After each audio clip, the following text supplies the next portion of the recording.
कहानी की शुरुआत होती है जर्मनी के एक स्कूल में। वहाँ एक अजीब सी घटना की पुलिस इन्वेस्टिगेशन चल रही थी। इसी बीच एक रहस्यमयी औरत स्कूल के सामने आई। उसने बाहर एक टेबल देखा जिसमें खून लगा हुआ था। सबसे अजीब बात ये थी कि पहले फ्लोर की दीवार में एक बहुत बड़ा छेद था, जिसे देखकर ऐसा लगता था मानो किसी ने बहुत ज्यादा ताकत से इस टेबल को वहां से फेंका हो। वो औरत तुरंत स्कूल के अंदर गई और देखा कि एक छोटी लड़की कोट में छुपी हुई थी। उस लड़की का नाम वेंडी है। उस लड़की के कान में हेडफोन्स लगे हुए थे। वो खुद को शांत करने के लिए गाने सुन रही थी। उस औरत ने अपना नाम डॉक्टर स्टर्न बताया। उसने कहा कि वो एक सरकारी साइकियाट्रिस्ट है और वेंडी को सुरक्षित जगह पर ले जाएगी। सालों बाद अब वेंडी एक वेट्रेस के तौर पर काम कर रही है। रोज सुबह वो अपनी दवा लेती है। वो अपने पति मार्स, जो कि एक सिक्योरिटी गार्ड है, और बेटे काल के साथ रहती है। उसकी जिंदगी वैसे ठीक है, लेकिन पैसों की बहुत तंगी चल रही थी। उन्होंने अपना घर खरीदने के लिए जो लोन लिया था वो उसकी EMI तक नहीं चुका पा रहे। इसी वजह से वेंडी ने फैसला किया कि वो अपने बॉस से तनख्वाह बढ़ाने की बात करेगी। ब्रेकफास्ट के बाद उसने अपने पति और बेटे को बाय बाय किया और काम पर चली गई। काम खत्म करने के बाद उसने अपने बॉस के ऑफिस में जाकर कहा कि मुझे प्रमोशन चाहिए। मैं पिछले 3 साल से यहाँ पर काम कर रही हूँ। लेकिन उसकी बॉस ने सीधे तौर पर मना कर दिया और कहा कि वेंडी को अभी और ज्यादा सीखने की जरूरत है। अभी सही वक्त नहीं है, थोड़े टाइम बाद बात करेंगे। साथ ही उसने वेंडी पर और ज्यादा काम बढ़ा दिया। वेंडी को कचरा फेंकने वाले काम से बड़ी घिन आई, लेकिन फिर भी उसने प्रमोशन की आस में वो काम कर लिया। जब वो कैशियर के डब्बे के पास गई तो एक भिखारी उससे खाना मांगने लगा। बॉस को बिना बताए वेंडी ने उसे थोड़ा खाना तो दे दिया। उस आदमी ने उसका शुक्रिया अदा किया और कहा कि तुम हमारे जैसी हो। वेंडी को उसकी बात कुछ खास समझ नहीं आई और फिर जल्दी से अपना काम खत्म करके घर के लिए चल पड़ी। घर जाते वक्त कुछ आवारा गुंडे उसे छेड़ने लगे। उन्होंने पीछे से उसे आवाज लगाई, लेकिन वेंडी अपने हेडफोन्स लगाकर सीधा चलती रही। कुछ मिनट बाद वेंडी एक पुल को क्रॉस कर रही थी। तभी एक आदमी उसकी तरफ भाग कर आया। वेंडी को लगा कि ये वही पहले वाले गुंडे हैं, तो उसने अपना बैग घुमा के उस आदमी को मारा। लेकिन ये तो वही भिखारी निकला जिसे उसने खाना दिया था। उस भिखारी ने अपना नाम मेरिक बताया। मेरिक ने वेंडी से पूछा कि क्या तुम रोज अपनी दवाई ले रही हो? वेंडी हैरान हो गई कि इस आदमी को दवाइयों के बारे में कैसे पता। मेरिक ने बताया कि वो दवाई तुम्हारी ताकतों को रोक रही है। वेंडी को लगा कि ये भिखारी पागल है, लेकिन मेरिक ने अपनी बात साबित करने के लिए पुल से छलांग मार दी। वो नीचे रोड पर गिरा और उसे कोई चोट भी नहीं आई। वेंडी ये देखकर चौंक गई कि इतनी नीचे गिरने के बाद भी मेरिक को कुछ नहीं हुआ। पर तभी अचानक से फुल स्पीड में आ रहा एक ट्रक मेरिक के ऊपर से चला गया। ये देखकर वेंडी को बहुत बड़ा झटका लगा। उसने इमरजेंसी नंबर पे कॉल किया और फिर तुरंत वहां से निकल गई। अगली सुबह वेंडी डॉक्टर स्टर्न के थेरेपी सेशन में गई, लेकिन उसने ब्रिज वाली बात नहीं बताई। सिर्फ इतना कहा कि उसने एक अजीब सा सपना देखा जिसमें उसके पास सुपर पावर्स थी। सिर्फ इतनी सी बात से डॉक्टर स्टर्न ने कहा कि तुम्हारी दवाइयाँ थोड़ी बढ़ानी पड़ेंगी। थेरेपी के बाद जब वेंडी घर आई तो उसने देखा कि घर खाली करने का एक और नोटिस मिला है। पैसे की प्रॉब्लम बहुत बढ़ रही थी, पर वेंडी को पूरा यकीन था कि कभी ना कभी तो प्रमोशन मिलेगा। एक और दिन वेंडी कचरा फेंकने गई और मेरिक को देखा। वो अभी भी जिंदा था और बिल्कुल ठीक भी। मेरिक ने बताया कि वो भी एक फ्रीक है, ऐसे लोग जिनके पास अलग अलग तरह की शक्तियां होती हैं। मेरिक के पास एक ऐसा शरीर है जिसे कभी तबाह नहीं किया जा सकता। अब जब मेरिक ने प्रूफ दे ही दिया था तो उसने वेंडी से कहा कि दवाई लेना बंद कर दो। रात को वेंडी ने अपनी दवाइयां टॉयलेट में फेंक दी। अगले कुछ दिनों में वेंडी को अजीब महसूस होने लगा। काम करते वक्त उसके शरीर में बहुत तेज दर्द हो रहा था। जब वो एक कस्टमर के लिए मील बना रही थी तो उसने स्टील ट्रे को गलती से बेंड कर दिया। जल्द ही उसे समझ आ गया कि उसके पास सुपर स्ट्रेंथ है। उसने ट्रे को छुपा कर रख दिया ताकि कोई देख ना ले।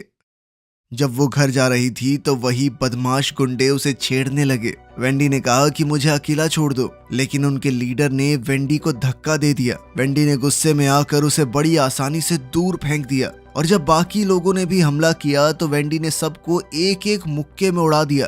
पहली बार वेंडी को लगा कि वो आजाद और खुश है। अगली सुबह वेंडी बहुत खुश होकर अपना काम कर रही थी। तब डॉक्टर स्टर्न बिना बताए वहां आ गई और बोली कि वेंडी ने थेरेपी सेशन को मिस कर दिया। उसने वेंडी को उसकी दवाइयों का फायदा समझाया। वेंडी को शक तो हो रहा था, पर फिर भी उसने वादा किया कि मैं अगले हफ्ते से जरूर आऊंगी। डॉक्टर के जाते ही बॉस वेंडी के पास आई, हाथ में वही मुड़ी हुई स्टील की ट्रे पकड़े हुए। उसने वेंडी पर इल्जाम लगाया कि मुझे पता है तुमने किया होगा ये, और साथ ही कहा कि तुम्हारी सैलरी से पैसे काटूंगी मैं। इस बात से वेंडी को गुस्सा आ गया। उसने बॉस को शर्ट से पकड़ा और हवा में उठा लिया। अगर तूने मेरे पैसे काटे ना मोटी, तो जिंदगी भर पछताएगी। इस हरकत से बॉस डर कर ऑफिस में भाग गई। इसके बाद वेंडी मेरिक से मिलने गई और उससे अपनी पावर्स के बारे में पूछा। मेरिक ने बताया कि दुनिया में हम जैसे बहुत से लोग हैं, लेकिन सरकार वही दवाइयां देकर उनकी ताकतों को छुपा रही है। अगर वेंडी को और सच्चाई जाननी है तो उसे थेरेपी बिल्डिंग की जांच करनी चाहिए।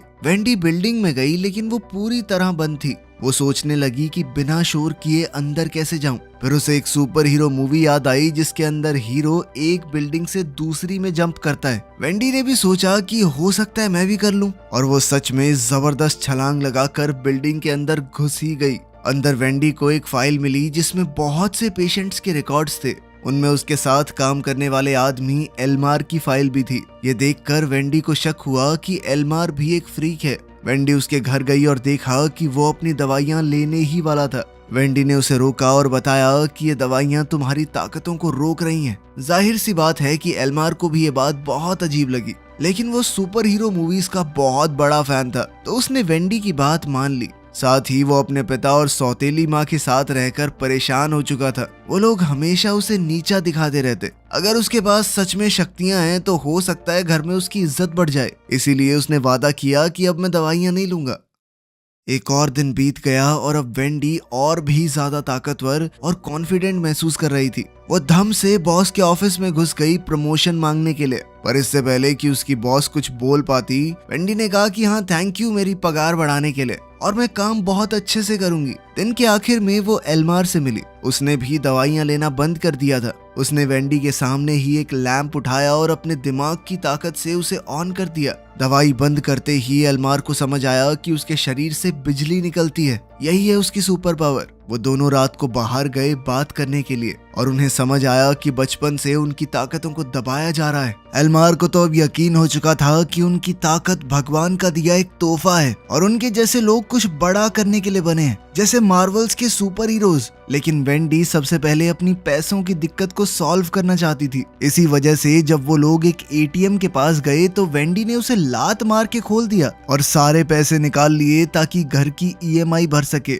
इसके बाद उसने एल्मार से कहा कि थोड़े पैसों से तो एंजॉय करना भी बनता है, और फिर दोनों एक नाइट क्लब में मजे करने चले गए। रात को वेंडी ने देखा कि कुछ लड़के एक लड़की को तंग कर रहे हैं, तो उसने आगे बढ़कर उनसे कहा कि वहाँ पीछे वाली गली में चलें क्या। जैसे ही वो लोग थोड़ी सुनसान सी जगह पर गए, वेंडी ने सबको पीट दिया। उसकी सुपर स्ट्रेंथ का मुकाबला वो लोग कहाँ कर सकते थे। एक लड़के ने फिर भी पीछे से हमला करने की कोशिश की, पर एल्मार टाइम पर आ गया और उसे बिजली का झटका देकर गिरा दिया। वेंडी ने इसके लिए एल्मार को शुक्रिया कहा और फिर दोनों अपने अपने घर चले गए। घर पहुंचकर वेंडी ने अपने पति को लिविंग रूम में सोते हुए पाया। वो जैसे ही उठा, वेंडी ने उसे लोन चुकाने के लिए पैसे दे दिए और फिर दोनों ने कुछ प्यार भरे लम्हे साथ बिताए। अगले दिन वेंडी अपने बेटे कार्ल को स्कूल से लेने गई और देखा कि 3 लड़के उसे परेशान कर रहे थे। उन बच्चों का लीडर वेंडी को आता देख उसका भी मजाक उड़ाने लगा, लेकिन बच्चों को कुछ करने की बजाय वेंडी ने बड़ी आसानी से उन तीनों की साइकिलें तोड़ दी। कार्ल नहीं जानता था उसकी मम्मी इतनी ताकतवर है। वो वेंडी की पावर देखकर हैरान हो गया। घर का पूरा कर्जा चुकाने के बाद वेंडी ने पूल को भरना शुरू किया ताकि अपने परिवार के साथ थोड़ा समय एंजॉय किया जा सके। लेकिन वेंडी को ये नहीं पता था कि क्लब वाले लड़के पुलिस में कंप्लेंट करने गए हैं और वो ये कह रहे थे कि सुपर स्ट्रेंथ वाली एक औरत ने उनके ऊपर हमला किया। पुलिस को पहले तो ये मजाक लगा, लेकिन फिर चीफ ने एक एक्सपर्ट को बुलाया। ये एक्सपर्ट कोई और नहीं बल्कि डॉक्टर स्टर्न है, जो कि उस औरत के बारे में और जानना चाहती है। इस बीच वेंडी एल्मार को मेरिक से मिलाने ले गई और एल्मार ने अपनी सुपर पावर दिखाई। उसके घर की सारी इलेक्ट्रिसिटी ऑन कर दी। वो तीनों एक साथ बैठकर बात कर ही रहे थे कि तभी मेरिक ने बताया कि और भी लोग हैं उनकी तरह, पर वो सभी एक साइकेट्रिक क्लिनिक के अंदर बंद हैं। ये सुनकर एल्मार ने फैसला किया कि वो सबको बचाएगा और पूरी दुनिया को सच दिखाएगा। लेकिन मेरिक को लग रहा था कि इस सब में रिस्क है, अगर पकड़े गए तो सरकार उन्हें भी बंद कर देगी। लेकिन वेंडी ने कहा कि वो कोई जानवर नहीं है, इंसान है। उनकी क्या गलती अगर वो ताकत के साथ पैदा हुए, उन्हें जिंदगी जीने का एक नया मौका मिलना चाहिए। जब बाकी दोनों का मन नहीं बदला तो मेरिक भी मदद करने को तैयार हो गया और क्लिनिक का रास्ता दिखाया। तीनों गाड़ी में निकल गए और एल्मार ने अपना सुपर हीरो कॉस्ट्यूम दिखाया। वो खुद को इलेक्ट्रोमैन बुला रहा था। उसने बाकी दो के लिए भी कॉस्ट्यूम बनाए थे, पर मेरिक ने वो कपड़े पहनने से मना कर दिया और वेंडी ने सिर्फ लाल रंग के बाल पहन लिए। क्लिनिक पहुंचकर मेरिक और एल्मार ने बाहर वेट किया और वेंडी सिक्योरिटी गार्ड से बात करने गई। गार्ड ने कहा कि बिना परमिशन के कोई अंदर नहीं जा सकता, लेकिन वेंडी ने उससे फ्लर्ट करते हुए उससे बाथरूम का रास्ता पूछा और फिर बड़ी चालाकी से अंदर घुस गई। गार्ड ने जैसे ही मुड़कर देखा, वेंडी ने उसे बेहोश कर दिया और फिर डक्ट टेप से बांध दिया। अब सिर्फ कैमरास को बंद करना बचा था और एल्मार ने एक जबरदस्त झटके से पैनल को बंद कर दिया। पूरा डिफेंस सिस्टम बंद हो गया तो तीनों मिलकर पेशेंट्स को ढूंढने निकल पड़े। लेकिन वो ये नहीं जानते थे कि गार्ड होश में आ गया था। बंधा हुआ होने के बावजूद भी वो अलार्म बटन तक पहुंच गया और बैकअप बुला लिया। उधर वेंडी और उसके साथियों ने पेशेंट्स को ढूंढ लिया था, लेकिन तभी एक पुलिस वाला आ गया और बंदूक तान कर सबको सरेंडर करने के लिए कहा। वेंडी ने एक टेबल को उसकी तरफ धक्का दिया और झटके से पुलिस वाले ने गोली चला दी, जो कि मेरिक को लगी, पर उस पर कोई नुकसान नहीं हुआ। अलार्म बजने लगा और अब तीनों भागने की कोशिश करने लगे, लेकिन बहुत सारे पुलिस वालों ने बंदूक लेकर उन्हें घेर लिया। तभी बाहर जबरदस्त बारिश होने लगी और एल्मार ने उसका इस्तेमाल करके इलेक्ट्रिक चार्ज पैदा किया, जिसने सारे पुलिस वालों को बेहोश कर दिया। आखिरकार वो सब भाग निकले, लेकिन वेंडी थोड़ा घबराने लगी और उसने जल्दी से गाड़ी रोकने को कहा। उसे डर लग रहा था कि बिजली के झटके से पुलिस वाले मर तो नहीं गए। मेरिक ने एल्मार को डांटा अपनी ताकतों का लापरवाही से इस्तेमाल करने के लिए। एल्मार को उसकी आधी अधूरी सी बात समझ नहीं आई। वैसे भी वो मानता था कि ये ताकत भगवान ने उसे किसी मकसद के लिए दी है, पर वेंडी को बहुत बुरा लग रहा था और उसने फैसला किया कि वो सब कुछ भूल कर अपने परिवार के पास लौट जाएगी। उसने अपने घर पर एक पार्टी रखी और पड़ोसियों को बुलाया अपने परिवार के साथ समय बिताने के लिए। लेकिन एल्मार अपनी ताकतों का इस्तेमाल करना नहीं छोड़ना चाहता और अब उसे कहीं ना कहीं डर था कि मेरिक उसे रोकने की कोशिश करेगा। तो वो डॉक्टर स्टर्न के पास गया और कहने लगा कि मैं थेरेपी कंटिन्यू करना चाहता हूँ। उसने ये भी कहा कि मेरे साथ कुछ अजीब सा हुआ। एक भिखारी है, उसने मुझे कहा था कि दवाई छोड़ के देखो। ये सुनकर डॉक्टर स्टर्न ने पूछा कि वो आदमी कौन है, और एल्मार ने बड़ी चालाकी से उसे मेरिक की लोकेशन बता दी। कुछ घंटों बाद बहुत सारे एजेंट्स बंदूकें लेकर मेरिक के ठिकाने पर पहुंचे। उसने भागने की कोशिश की पर पकड़ा गया। वो लोग उसे पकड़कर क्लिनिक ले गए। वेंडी को इस सब के बारे में कुछ नहीं पता था और वो अपने परिवार के साथ समय बिता रही थी। तभी एल्मार उसके घर पर आया सुपर हीरो कॉस्ट्यूम पहनकर। वेंडी ने उसे अंदर बुलाया और पूछा कि तुम यहाँ क्या कर रहे हो। एल्मार ने वेंडी को बताया कि मेरिक पकड़ा गया और अब उसे डर लग रहा है कि अगला निशाना वो लोग होंगे। जिसके बाद उसने कहा कि मैंने एक तरीका ढूंढ लिया है जिससे हम अपने आप को बचा सकते हैं। वो चाहता था कि वेंडी उसके साथ चले, क्योंकि अगर वो दोनों अपनी ताकत को जोड़ दें तो उन्हें कोई नहीं रोक पाएगा। वेंडी ने इसके लिए मना कर दिया क्योंकि वो किसी को नुकसान नहीं पहुंचाना चाहती और अपने परिवार को खतरे में तो बिल्कुल भी नहीं डालना चाहती। एल्मार को उसकी ये बात पसंद नहीं आई और वो गुस्सा होकर वहां से चला गया। उसने फैसला किया कि ये मेरी ताकत है, मैं चाहे इसका जैसे मर्जी इस्तेमाल करूं, कोई मुझे रोक नहीं सकता। उधर वेंडी के घर पर उसके पति ने उससे पूछा कि आदमी कौन था और क्या चाहिए था इसे। वेंडी अब सच नहीं छुपा पाई और बताया कि एल्मार एक तरह का सुपर हीरो है। लोग हम जैसे लोगों को फ्रीक्स बुलाते हैं क्योंकि हमारे पास ताकत है, लेकिन आज तक मेरे साइकाइट्रिस्ट ने मुझे जो दवाइयां दी उससे मेरी ताकत दब गई थी। मार्स को उसकी बात पर विश्वास नहीं हुआ और कहने लगा कि तुम्हें भ्रम हो रहा है, तुम अपनी दवाइयां नहीं ले रही ना टाइम पे। ये जानकर वो डॉक्टर स्टर्न को फोन करने लगा, लेकिन वेंडी ने उसे रोकने की कोशिश की। उसने हल्का सा धक्का दिया था, लेकिन उसकी ताकत बहुत ज्यादा थी। उसके इतने जबरदस्त धक्के से मार्स के हाथ में चोट लग गई। सभी मेहमान भी ये देखकर चौंक गए उनका बेटा कार्ल भी पूछने लगा कि माँ आपने ऐसा क्यों किया। वेंडी को अपनी गलती का एहसास हुआ और वो घर से भाग गई। काफी देर तक सोचने के बाद उसने एल्मार से मिलने का फैसला किया। एल्मार इस वक्त अपने घर पर ही था। उसके पिता उससे बात करने आए और कहा कि मैं थक गया हूँ अपने बेटे को अपनी जिंदगी बर्बाद करता देखकर। बाहर जाओ, कुछ काम करो, क्या सारा दिन ये कॉमिक बुक्स पढ़ते रहते हो। एल्मार ने भी अपने मन की बात कही। उसने बताया कि मेरी माँ के मर जाने के बाद मैं तरसता रहा आपके प्यार के लिए, लेकिन उसके बदले मुझे हमेशा सिर्फ आपकी डांट मिली और जिंदगी में कुछ करने का प्रेशर। आपने कभी पूछा मैं क्या करना चाहता हूँ? ये सुनकर उसके पिता को बुरा लगा और उन्होंने उसे सॉरी कहा। दोनों एक दूसरे के गले लगे, ऐसा लगा सब ठीक हो गया है। लेकिन अभी भी एल्मार के मन में गुस्सा भरा पड़ा था। उसने अपने मन में भरे हुए सालों पुराने गुस्से की वजह से अपने पिता को मार डाला। उसी वक्त वेंडी वहां पहुंच गई और ये देखकर डर गई, लेकिन एल्मार को इससे कोई फर्क नहीं पड़ा। उसने कहा कि हम दोनों खास हैं, हम पैदा हुए हैं इस दुनिया पर राज करने के लिए। लेकिन वेंडी ये सब नहीं चाहती थी। वो वहां से जाने लगी, पर एल्मार ने उसे रोक दिया और बिजली का झटका देकर बेहोश कर दिया।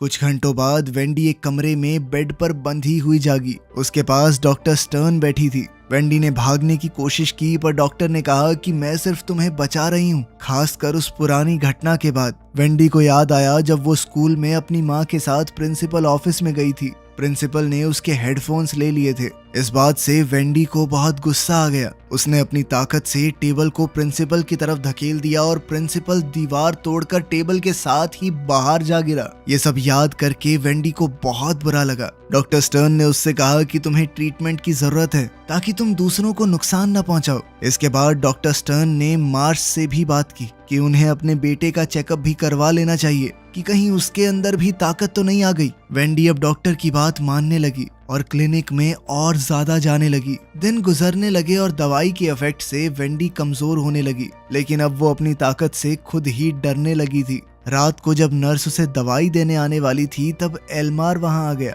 उसने वेंडी को एक म्यूजिक प्लेयर दिया, बिल्कुल वैसा ही जैसा बचपन में उसके पास था। उसने कहा कि अपनी असलियत को अपनाओ और यहाँ से निकल चलो, लेकिन वेंडी ने मना कर दिया और मदद के लिए चिल्लाने लगी। इतने में एल्मार वहाँ से चला गया और बोला कि एक दिन तुम मेरे पास जरूर आओगी। कुछ मिनटों बाद पूरे शहर में ब्लैकआउट हो गया। पावर प्लांट में कोई दिक्कत आ गई थी। उस वक्त मार्स और कार्ल घर पर ही थे जब किसी ने दरवाजा खटखटाया। दरवाजा खोलते ही एल्मार सामने आया। मार्स ने उसे पहचान लिया और कहा कि चले जाओ यहाँ से। जब एल्मार प्यार से नहीं गया तो मार्स ने उसे मुक्का मार दिया, लेकिन एल्मार ने कहा थोड़ा शांत रहो और हाथ बढ़ाकर कहा कि उठाओ मुझे। उधर क्लिनिक में पावर कट से सारे लॉक खुल गए थे और लोगों ने इधर उधर भागना शुरू कर दिया। वेंडी भी जल्दी से वहां से निकली क्योंकि उसे अपने परिवार की फिक्र हो रही थी, लेकिन डॉक्टर स्टर्न गार्ड के साथ उसे रोकने आ गई। गार्ड वेंडी को पकड़ने गया, पर मेरिक ने आकर गार्ड को गिरा दिया। डॉक्टर स्टर्न ने गार्ड की बंदूक उठाई और वेंडी पर तान दी।